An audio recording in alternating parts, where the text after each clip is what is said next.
ஆட்சிகள் வரலாம் போலாம், தலைவர்கள் உருவாகலாம், அழிஞ்சு போலாம். தோழர் இன்னைக்கு இருப்பார், நாளைக்கு போவார். ஆனா தொண்டமான் தான் காங்கிரஸ் தான்.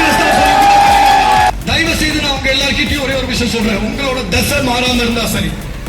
தலைவர்களை நீங்களே உங்களுக்கு ஏற்ற மாதிரி உருவாக்குவீங்க. நீங்க எல்லாம் முன்வைக்கிற கோரிக்கை தான் கடைசியில பாராளுமன்றத்தில் இருந்து ஜனாதிபதி மாளிகை வரைக்கும் கேட்கும். நம்ம எல்லாம் சலுகைகள் பின்னால போனா சலுகை கொடுக்கிற தலைவர்கள் தான் உருவாகும். பரவாயில்ல, காய்க்கிற மரத்தில் வேற கல்லடி ஒன்று சொல்றாங்க. மஸ்கிலியாக்குள்ள போய் காங்கிரஸ் எங்களுக்கு ஆதரவு கொடுக்குது, காங்கிரஸ் எங்களுக்கு ஆதரவு கொடுக்குது. நான் இன்னைக்கு சொல்றேன், எங்களோட முடிவு 2ஆம் தேதி தெரிய வரும்.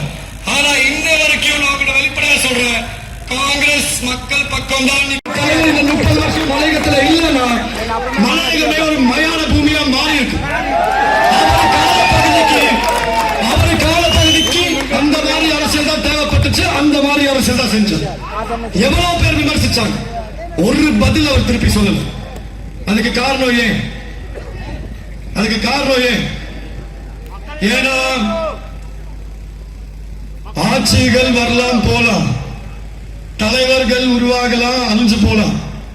தோழர் இன்னைக்கு இருப்பார், நாளைக்கு போவார். ஆனா தொண்டமான் தான் காங்கிரஸ் தான்.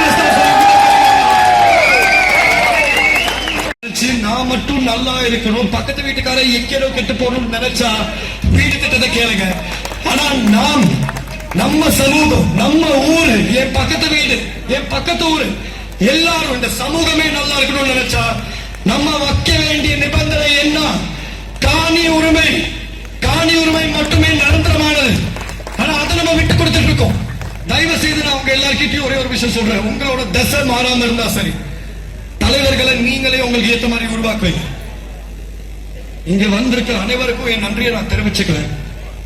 ஆனா சில வதந்திகள் சில குற்றச்சாட்டுகள் சில பேரால கிளப்பப்பட்டுச்சு.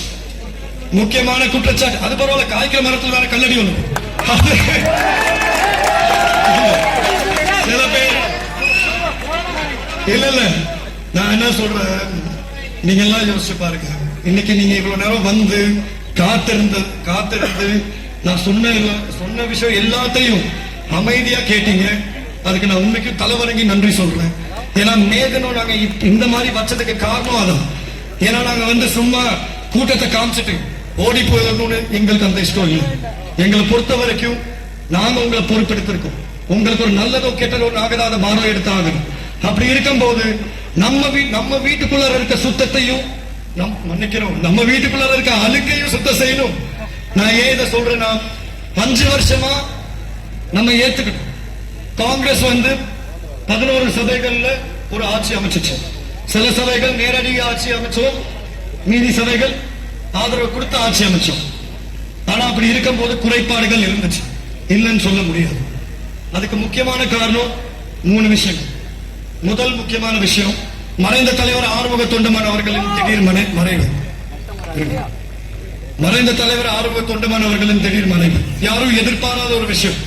அவர் என்னைக்குமே சொல்லுவாரு, அரசியல் ஒரு கண்ணனா, தொழிற்சங்கம் இன்னொரு கண்ணு.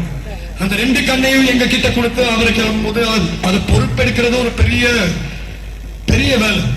உண்மைக்கும் யாருமே நினைச்சு பார்த்திருக்க முடியாத ஒரு தனி மனிதனா 30 வருஷம் உங்களுக்காண்டி உழைச்ச ஒரு மனிதர்.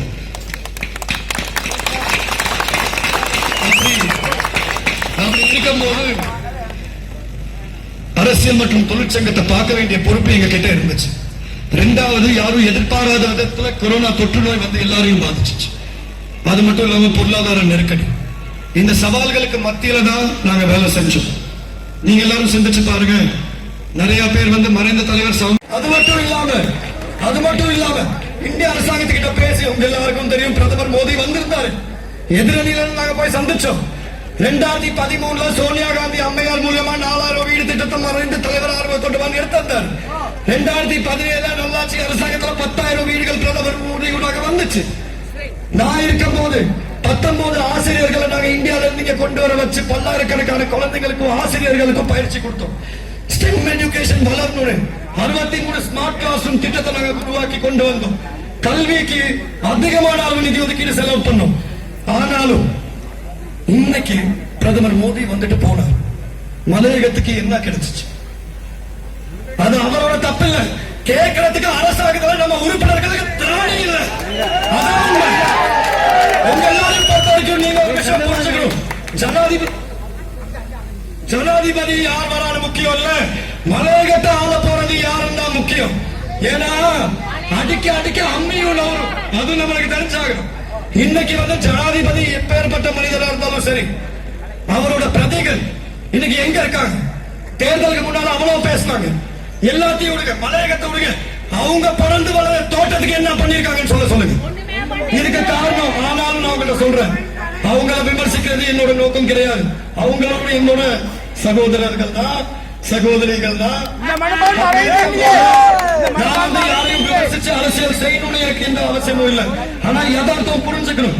இன்னைக்கு அரசாங்கத்தில் இருக்க பாராளுமன்ற உறுப்பினர்கள் மலையகத்தை பிரதித்துவப்படுத்துறவங்களா இருந்தாலும் சரி, எதிர்கட்சியில காங்கிரஸ் இல்லாம வேற கூட்டணியில இருக்க பாராளுமன்ற உறுப்பினர்கள் இருந்தாலும் சரி, நான் இன்னைக்கு எல்லாரும் முன்னாடியும் சொல்றேன், ஒன்றிணைந்து செயல்படும். ஒன்றிணைந்து செயல்பட்டா மட்டும்தான் நம்ம மக்களுக்கு ஒரு தீர்வு கிடைக்குமே தவிர, நம்ம பிரிஞ்சிருந்தா மக்கள் தான் பிரிஞ்சிருப்பாங்க. இதை வந்து சொன்னா நிறைய பேர் ஏத்துக்க மாட்டாங்க. ஆனா யதார்த்தம் அதான்.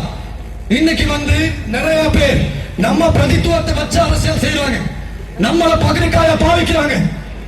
நம்ம ஏன் அப்படி இருக்கணும்? நம்ம ஒன்றிணைந்து தலைமத்துவம் எவனால எடுத்துக்கிட்டு எனக்கு அதை பத்தி கவலை இல்லை. ஆனா அதே நேரத்தில் 59 பேர் பணத்தை கொடுத்திருக்காங்க. ஆனா இது எப்படி தெரியுமா? குரங்கு கையில பூமால 25 வயசு பையன் நான் அவங்களுக்கு 1000 ரூபாய் வாங்கி கொடுத்தேன். இன்னைக்கு 25 வயசுல பாராளுமன்ற போன கௌரவ ராமேஸ்வரன் மட்டும்தான் என் பக்கத்துல. ஆனா என் பின்னால காங்கிரஸும் நீங்களும் இருந்தீங்க. சொன்னபடி வாங்கி கொடுத்தோம்.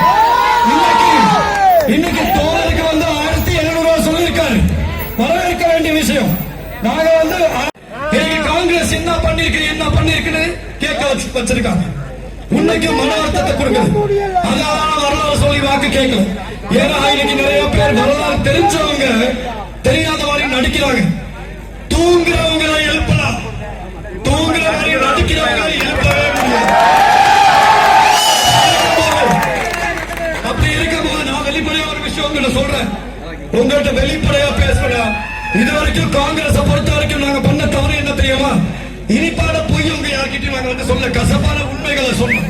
கசப்பான உண்மைகளை சொல்லும் போது ஏத்துக்கிற மனப்பான்மை நம்ம மக்கள் கிட்ட இல்ல. ஆனா இதை நான் ஒரு தோல்வியா பார்க்க மாட்டேன். கடந்த பாராளுமன்ற தேர்தல் அதை நான் எப்படி பாக்குறேன்னா, 5 வருஷத்துக்கு அப்புறம் நீங்க வந்து என்ன உட்கார வைக்க போற சிம்மாசனத்துக்கு முதல் படியாளர் நான் பாக்குறேன்.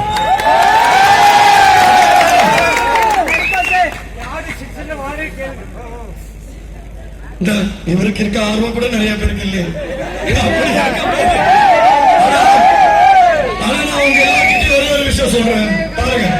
இங்க வந்து மலையகத்தை பொறுத்த வரைக்கும் நம்மளுக்கு வந்து ஒரு சுயமரியாதை போராட்டம் கட்டாயம் அவசியம். இன்னைக்கு வந்து தொரமாறுல இருந்து கொழும்புல சொகுசுல வாழ்ற அனைவருமே நினைக்கிறாங்க என்ன, தோட்டத்துல இருந்தாங்கன்னா தோட்ட தொழிலாளி இல்லாட்டி வீட்டுல வேலை செய்யணும். ஏன் இதை தாண்டி ஒண்ணும் இல்லையா? இன்னைக்கு தோட்ட தொழிலாளிகளோட குழந்தைங்க தான் இந்த நாட்டை நடத்துறாங்க. அதே நேரத்தில் இன்னைக்கு ஒவ்வொரு வீட்டுல வேலை செய்யறவங்களோட குழந்தைங்க தான் இன்னைக்கு வந்து பல்வேறு துறைகள் கிடையாது. இன்னைக்கு தோட்டப்புறத்தை பொறுத்த வரைக்கும் 2,51,000 குடும்பங்கள் வாழ்றாங்க. 10 லட்சம் பேர் வாழ்றோம் மலையகத்துல. அதுல 1 லட்சத்துக்கு குறைவான பேர் மட்டும்தான் தோட்டத்துல தொழிலாளர்கள். பாக்கி 9 லட்சம் பேர் எங்க போயிட்டாங்க? அவங்களோட அடையாளம் என்ன? நான் இதை ஏன் உங்க எல்லாருக்கிட்டையும் எடுத்து சொல்றேன்னா, தவறு நம்ம மேலையும் தான் இருக்கு. நீங்க எல்லாம் முன்வைக்கிற கோரிக்கை தான் கடைசியில பாராளுமன்றத்தில் இருந்து ஜனாதிபதி மாளிகை வரைக்கும் கேட்கும்.